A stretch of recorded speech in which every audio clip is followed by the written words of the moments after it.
Hi friends, வாங்க இன்னைக்கு cucumber bread roast salad எப்படி பண்றதுன்னு பார்க்கலாம். ரொம்ப கிரன்ச்சியா இருக்கும். ஒரு டெலிஷியஸான டிஷ். வாங்க எப்படி பண்றதுன்னு இப்ப பாத்துறலாம். ஒரு பெரிய சைஸ் குக்கும்பர் எடுத்துர்க்கேன். 3 பேர் சாப்பிடுற மாதிரி எடுத்துர்க்கேங்க. எடுத்து இந்த சைடு ரெண்டு ஓரங்களும் கட் பண்ணி வச்சிட்டு நம்ம இப்ப ஸ்லைஸ் பண்ணிக்கலாம். வாங்க எப்படி ஸ்லைஸ் பண்றதுன்னு பார்க்கலாம்.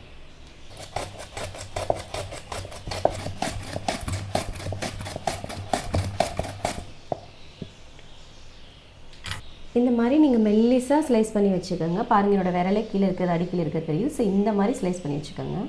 எல்லாத்தையும் நல்ல ஸ்லைஸா துருவி வச்சிருக்கேங்க. இப்போ நம்ம இதுல வந்து 1/4 ஸ்பூன் வந்து உப்பு சேர்த்துக்கலாம். உப்பு சேர்த்தா எக்ஸ்ட்ரா இருக்க தண்ணி எல்லாம் வெளிய வந்து உப்பு போட்டு நம்ம இப்படி கிளறி விட்டுக்கணுங்க. நல்லா mix பண்ணி விட்டுருங்க. mix பண்ணி 2 நிமிஷம் விடுங்க. எக்ஸ்ட்ரா இருக்க தண்ணி எல்லாம் வெளிய வந்துரும். நம்ம இத புளிஞ்சு நல்லா எடுத்துக்கணுங்க தண்ணி இல்லாம. இப்போ 2 நிமிஷம் கழிச்சு பாப்போம். நமக்கு 2 நிமிஷம் ஆயிடுச்சுங்க. 2 நிமிஷத்துக்கு அப்புறம் நம்ம கையால இப்படி நல்லா கசக்கி விட்டுக்கங்க. கசக்கி இருக்கும்போது எக்ஸ்ட்ரா இருக்க தண்ணி எல்லாம் நல்லா வரும். நல்லா கசக்கி விடுங்க. பாருங்க எப்படி தண்ணி வந்திருக்கு எக்ஸ்ட்ரா. இந்த மாதிரி வரும். வரும்போது நம்ம கையில நல்லா அழுத்தம் கொடுத்து பிழிஞ்சுக்கணும். எப்படி பிழிறது நான் காட்றேன். இந்த மாதிரி கையில உருண்டை மாதிரி எடுத்து இப்படி பிழிஞ்சுக்கங்க.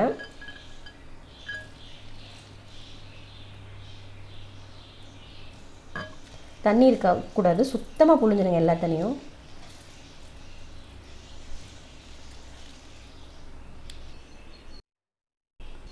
நான் இந்த மாதிரி நல்லா துருவி புளிஞ்சு எடுத்துட்டு வந்திருக்கேங்க. இந்த மாதிரி இருக்கணும். கொஞ்சம் தண்ணி இருந்தா பரவாயில்லை. ஒரு 90% ட்ரை பண்ணி கொண்டு வந்துக்கங்க. அவ்வளவுதான். இப்போ எப்படி பண்றதுன்னு பாத்துறலாம். புளிஞ்சதுல எனக்கு இவ்ளோ தண்ணி கிடைச்சதுங்க. இந்த தண்ணி நான் வேஸ்ட் பண்ண மாட்டேன். நான் காலையில ஜூஸா போட்டுருவேங்க.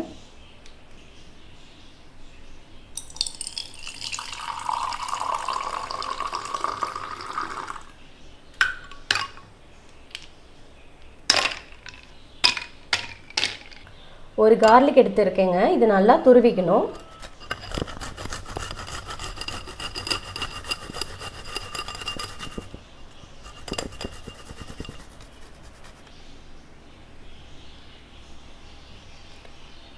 கொஞ்சம் போல லெமன் எடுத்துர்க்கேங்க. எடுத்து இத மேலே தோலியும் லைட்டா துருவிக்கணுங்க. லைட்டா துருவிக்கணும். கொஞ்சமா துருவிக்கங்க. அந்த ஃப்ளேவர் நல்லா இருக்கும். நான் அதுக்காக தான் எடுத்துர்க்கேன்.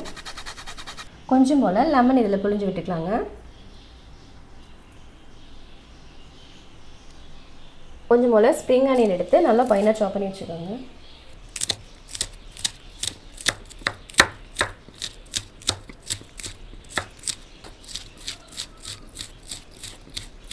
இப்போ நம்ம வெட்டி வச்ச ஸ்ப்ரிங் ஆனியனை சேர்த்துக்கலாங்க.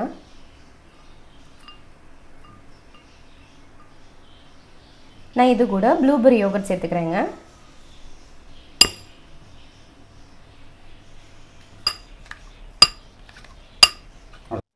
நல்லா நம்ம mix பண்ணிக்கலாங்க இத.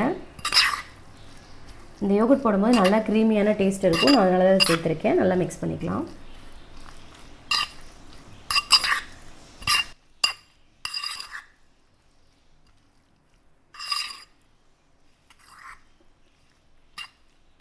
ஸ்டவ் ஆன் பண்ணிக்கலாங்க. கடாய் சூடாகட்டும். நம்ம இத பிரெட்டை வந்து பட்டர் போட்டு டோஸ்ட் பண்ணி எடுத்துக்கலாங்க ரெண்டு சைடும். கடாய் ஹீட் ஆயிடுச்சுங்க. நான் இதுல பட்டர் சேர்த்திருக்கேன். பட்டர் சேர்த்து இந்த பிரெட்டை நம்ம டோஸ்ட் பண்ணி எடுத்துக்கலாங்க. ரெண்டு சைடும் டோஸ்ட் பண்ணி எடுத்துக்கங்க.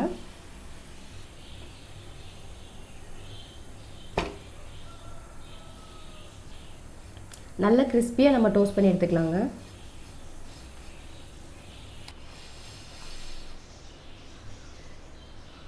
பிரெட்டை நீங்க நல்லா டோஸ்ட் பண்ணிக்கங்க. கொஞ்சம் கிறிஸ்பியா இருக்கணும். இந்த மாதிரி உங்களுக்கு சவுண்ட் கேட்கணும். அப்பதான் நல்லா இருக்கும் சாப்பிடும்போது கிரன்ச்சியா. இப்போ நம்ம இது கூட குக்கும்பரை சேர்த்துக்கலாங்க.